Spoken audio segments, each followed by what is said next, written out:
Welcome! Over the last few days, I've had a good handful of people come into my stream asking me, what do I do when I run out of Pinnacle Coins? I got 0 out of 360 and I can't get any more of that sweet, sweet loot. Well, I got something to tell you. There's plenty of loot out there. You just gotta look for it and maybe try a little harder. So let's go through a list of some of the things that you can do without any Pinnacle energy. Number 1, we're talking about exotics, weapons, mythic weapons, all the things you need in a shooter game to shoot. You got 2 major sources of these, and a third we'll talk about later. But your first major source is Haven Ops Strikes. Your basic rewards from this will include a 1.02% chance, pretty slim chance to get exotics. You'll also get yourself some mythics, and on top of that, you'll get some extra resources on the side. But for the most part, you're grinding these for your mythic drops and for your exotic drop chances. That slim 1 in 100 strikes that you'll get in an exotic. I've seen plenty of people get it, and I'm jelly because I haven't. But keep in mind, you're also grinding out for those mythics because they are important for your character, because you need plenty of them if you want to continue to re-roll your exotics. If you look at, your mythics. If you look, you can see on my scout rifle, this isn't even, well, this might be close to my god roll. I haven't decided on what I want on this one yet, but I did get the god roll that I wanted for the Del 3 Lassie. I continued to re-roll this over and over until I got a fantastic Bear Approaches and Syncopation. This took about 60 to 70 mythic ingrams, so farming strikes will make this process go a lot faster. You'll get many more mythic weapons, mythic ingrams, things that you can dismantle to make yourself more mythic ingrams. You want to try to at least get a bunch of double mythic perk weapons to help increase your power. So grinding out your mythics is a fantastic idea, and then on top of that, you get that lucky chance to maybe get an exotic drop while you're doing that.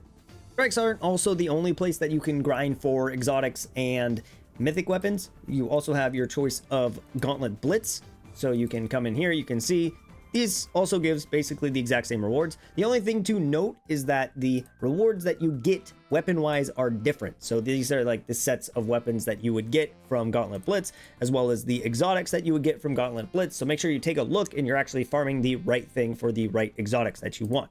Just like the strike, if you take a look at the strikes, the exotic pool from the strikes, completely different. Same with the weapons. The weapons are different. So make sure you're farming the right activity for the right loot that you are looking for. Next, we have more exotics, but a different kind of exotic. We have our exotic artifacts. You'll be doing this in Singularity Chaos, which is probably the most fun activity in the game. Grinding this is just a blast. I do it just for fun. I don't even care about the loot I'm getting. I'm just having a blast playing it. But if you are playing, your basic rewards will be a 2.44% chance to get an exotic artifact, which is it's not a bad, especially because if you're going through them fast and on master difficulty, I can usually do a master between 2 and 3 minutes. I'm getting 3 chests every 2 to 3 minutes to get myself plenty of chances at exotic artifacts, and then on top of that, mythic artifacts, which you can hold on to if you get one that's rolled really well, or you can scrap them for resources to help re-roll your exotic artifacts down the road. And then again, you'll be getting plenty of resources to help re-roll your exotic artifacts on top of that as well. It's a great way to gain level. A lot of people aren't putting enough time into their artifacts. The artifact system is huge. There's lots to it, and it's really fun when you start really digging down deep into it. Next up are your kind of side resources. When you're starting to run low on stuff, Morgan's Prey is one of your go-to places. You'll be able, this is basically the place where you'll get your largest lump sum of enhancement prisms, mod components, and glimmer. Surprisingly enough, I've run out of glimmer a few times already, and I've had to come in here into Morgan's Prey and farm out for more glimmer and just get more because I needed more. So if you're looking for more mod components, more enhancement prisms, more glimmer, you're going to want to come here. Your other one that a lot of people are overlooking is Legacy. Your basic rewards from Legacy include incandescent ribbons and incandescent tufts. And you're going to say, like, why do I care about these? What's interesting about these is that not a lot of people are doing, from what I've noticed. If you look, my lowest level character is power 42,149. And that is because I have upgraded all of their relics to 999 and bought these first two perks. And I've done that on every character. Every character is straight 9s down the center, and these two perks are unlocked on every single character. And you don't want to know why? Because all the way until level 9, and these two first perks here only cost these materials right here. These purple and these blue little tufts. That's all you need to upgrade all of your characters to 9 down the line, and those two extra perks, and it's a huge power boost. And you can just sit here and play Legacy for a while, grind out a bunch of these, and just start cranking up your character's power. And it's easy, it's simple, it doesn't cost any Pinnacle coins, and it's a good way. I'm loving it because it's actually giving my characters to a point where, like, I can use them in any activity. I can take my weakest character into heroic strikes if I want to. It gives me some variance, and I'm not stuck playing the same 3 characters over and over and over again. So this is a huge one that I feel like a lot of people are skipping out on and not taking advantage of. Another thing in this activity thing here that a lot of people are overlooking is the casual playlist here. Each of these, the Iron Bar, Sparrow Racing, and Shadow Shaper duels, you only get 5 rewards from each of these a day. So 5 from Iron Bar, 5 from Sparrow Racing, and 5 from Shadow Shaper duels. The thing that's interesting about these is that there is a good chunk of Bright Dust tied to these. So just playing these activities 5 times each will net you a good chunk of Bright Dust every day. So if you're wanting to get Bright Dust to buy more seasonal Ingrams or buy more cosmetics from the Bright Dust store, you'll want to be trying to play these at least a couple times a day to get yourself a nice little handy chunk of Bright Dust every day. And the last thing in the activities panel that you can really grind out is the Shifting Gates.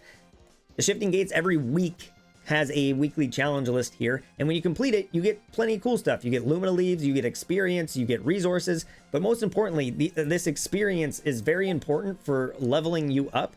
It will increase your season rank, and the more season rank you have, the more Bright Dust you'll get, the more mythic components you'll get, the more seasonal Ingrams you'll get. But most importantly, if you do like Shifting Gates, it's the only way to get these research emblems, which is what you use to purchase these cards to make your playstyle even stronger when you're playing Shifting Gates. So you're going to want to be doing these weekly to play this. Never mind that, just playing the game mode will rank you up, which will net you a bunch of Lumina Leaves, a draw, and even just a cool looking emblem. So keep that in mind. This is just another thing you can kind of grind out. It's fun, I enjoy it, so keep that in mind. The last 2 things we can have is kind of end game activities. These are much more harder, and you most likely have already thought about this, but just in case, you have Calamity Ops, which is basically a very difficult strike, and you get put into it and you have to reach a certain score threshold by the end of it, and if you do, you get bumped up to the next rank. And you can grind this out and try to get as high of a score and as high as a rank as you possibly can, and as you upgrade, you'll get more and more resources, and at the reset at the end of the cycle, which seems to be about 2 weeks, you'll get yourself a nice little chunk of incandescent clusters, which are super important for maxing out your character's last few levels. So just keep these in mind. The other one is the Expanse, the brand new final part of the Expanse, which has you fighting all the way through waves 20, 21 to 30.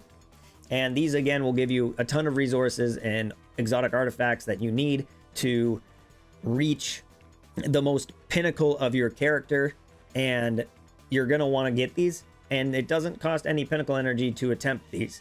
They're challenging. You're gonna need a high level character. I have a 6400 tan, and I'm still struggling with this, so keep that in mind. But these are kind of your end game activities. Outside of the activities, we also have patrol, which is a good thing to mention. There is plenty of things to do out on patrol. You can focus on increasing your planetary reputation by doing bounties, by doing exploration progress. These little extra things, they'll get you some draws if you do most of them. If you're just looking to straight up grind for rep and you're kind of out of resources and other ways to do them, you're done your dailies, you don't have any more of these things, I find at the moment the fastest way is just to go out there to the daily front lines and just start hammering away at it. Just hammer, just do as many front lines as you can. You'll get a ton of experience, and eventually you'll hit the daily cap and you'll be stuck and you won't be able to get any more. But you'll be able to get a ton of experience and get yourself up these ranks and increase and max out your planetary reputation much faster than anyone else would be able to.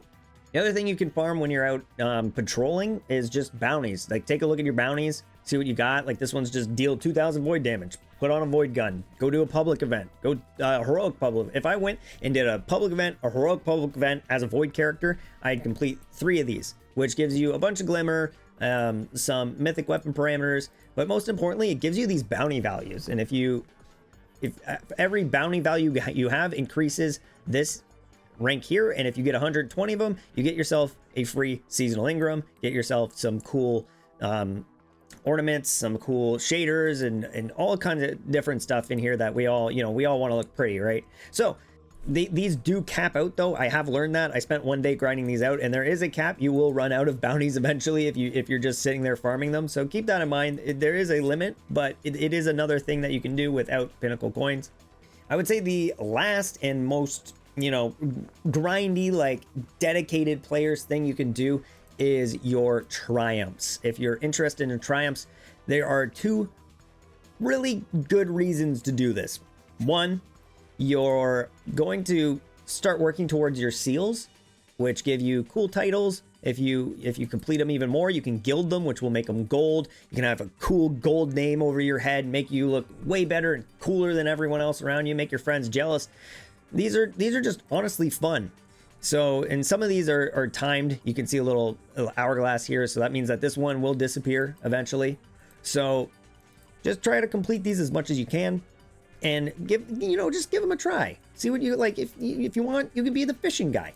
I'm almost there. I can be an angler. I can be a fishing man, So these are just kind of fun challenges you can grind out for. But more importantly, while you're doing it, you'll be completing triumphs, and every single one of these triumphs will give you 5 Lumina leaves. So like, the more you can like look at this and you'd be like, you know what, like, oh, coming to weapon collector.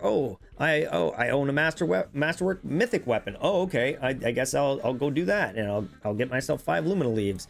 Or like even simple things like gathering friends. Like, if I went and liked a player's homepage and then liked another player's status for the first time, I'd get 10 free Lumina leaves. There's tons of stuff in here you can do to get Lumina leaves. The most important one, I would say, though, is the Lumiflies.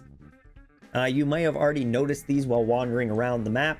They're basically little gold puffs of smoke that you can walk up to and interact with, and when you do, you'll get yourself 5 Lumina leaves every single one you interact with.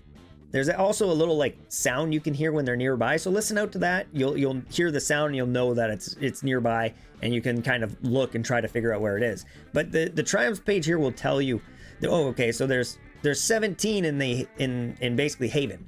So I'm only missing 1 in Haven. I can go out and try to find it. There's 20. I've got 21 out of 32 in Jiangxi Metro, so I know there's more I can try to go and find. There's some in Strikes. You can go through this list, and every single one of these that you find is 5 Lumina leaves.